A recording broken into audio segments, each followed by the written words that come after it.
Thank everyone for coming. I apologize, my voice is a little rough. I'm a little sick, so just bear with me.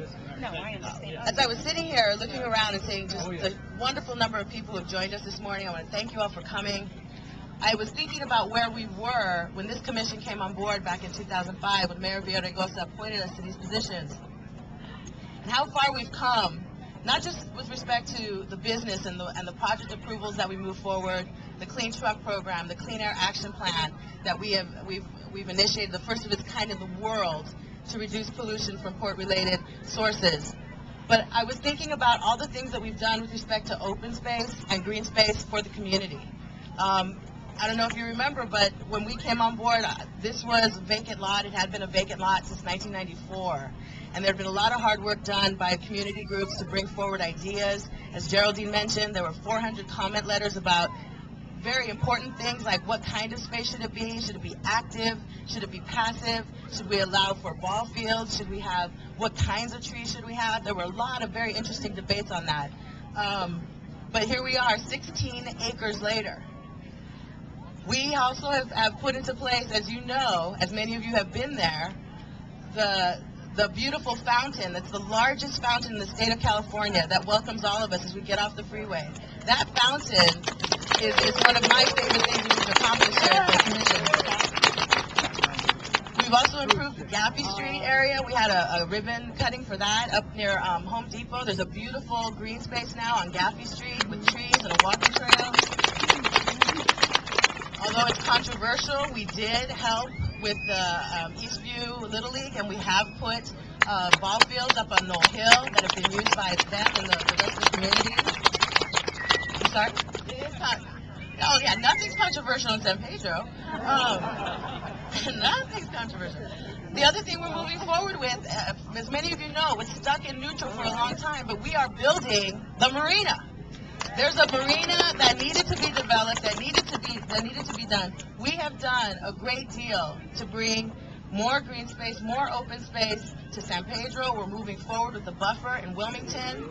We've done an awful lot, and I'm very, very proud of that. I'm very proud of the team at the port that's helped to put these things together. In particular for this space, our environmental team, Dr. Ralph Appy and Jan Riebenstock did a wonderful job in bringing everything together. On the engineering side, Chris Grossi, Mark Imami, and Jack Clay. There's a lot of people who did an awful lot of work to make this happen and to create a space that all of us will be able to enjoy, our children will be able to enjoy. I want to thank you all for coming. I want to thank those of you who worked really, really hard on the staff side. I want to thank those of you who worked really hard on the community, people like June. I want to say welcome to your new space because it's yours. It's not the port's, it's yours. Thank you very much.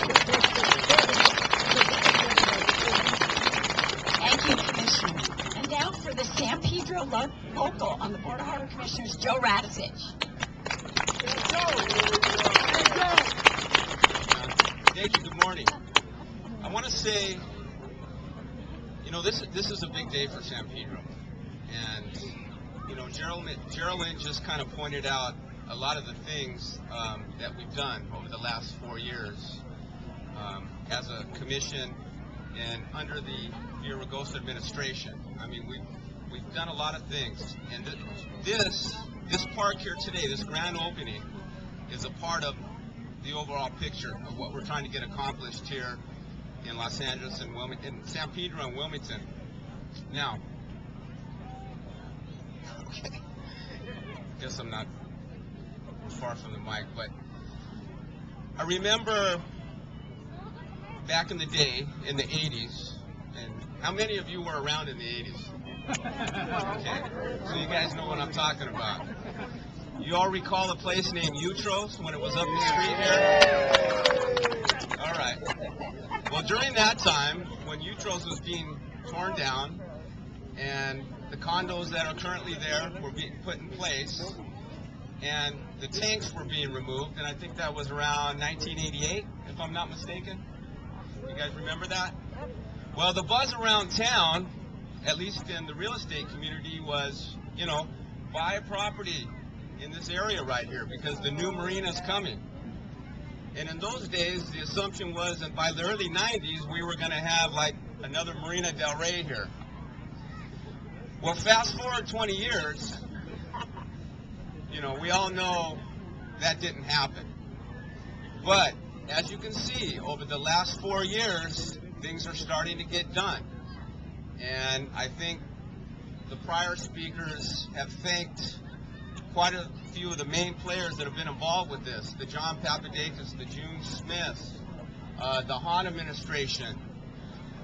So, well, the point I want to make is, and I think the person that doesn't get enough credit down here in the harbor area is Mayor Antonio Villaraigosa. Yeah. There's a perception out there that San Pedro's disconnected to downtown and somehow the Villaraigosa administration isn't attentive to the needs down here.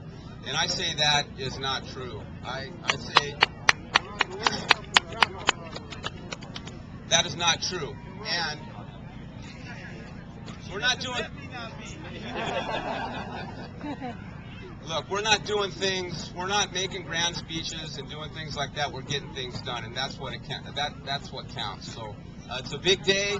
Thank you to all. Thank you to all the people that have come out here today, and enjoy this park. Thank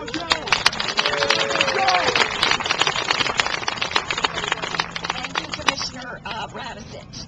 Before I bring up the next speaker, I too want to thank a number of people that worked on this project.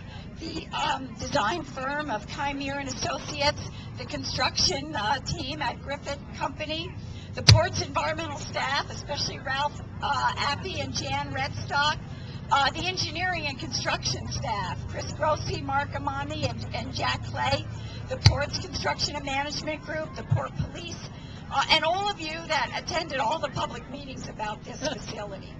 Next, I'd like to bring up June Burlingame Smith, president of the Coastal San Pedro Neighborhood Council, a group that was instrumental in transforming this area to the park.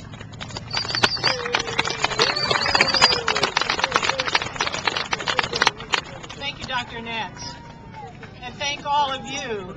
I'm only a representative here, one of the gray-haired representatives, Mr. Mayor, for 20 years at least. The vision came out of the community even before that. But I did want to say that we've heard a lot about the activists. It wouldn't happen without them. They are the roots of the grass. And there was one woman who lived right up there, almost next to the what we used to call Croatian Hall, and now we call Dalmatian Hall, who said, "I'm tired of looking at these tanks, and they're hazardous." And she embarked on a one-woman crusade. Her name was B. Atwood Hunt. How many remember B. Atwood Hunt? I wish she were here in person today, but I know her spirit is here, because when B got onto something, boy, you knew it. She created an area residency, a Crescent Avenue residency group, to say, I can't do this by myself. So she mobilized the community, and this was before neighborhood councils. And she, I think, single-handedly organized to the extent where when the lease came up, Dr. Nance, the port said, we're not going to do it. So I think we need to remember these pioneers by name, and B is certainly one of them. Today, this month, January, marks the 8th anniversary of not only Coastal San Pedro Neighborhood Council, but the Port Community Advisory Committee. So no happier anniversary present could come to us than this. Thank you. And all I want to say is this. There are so many individuals who have helped this and made this possible, who said the vision is for families, the vision is for the community, the vision is for us to play and cooperate together. And this is something that coalesces that vision. Let's move forward as we go into a new decade with that cooperation and that collaboration, and this park as a symbol of what we can do when we work together instead of against one another. Thank you.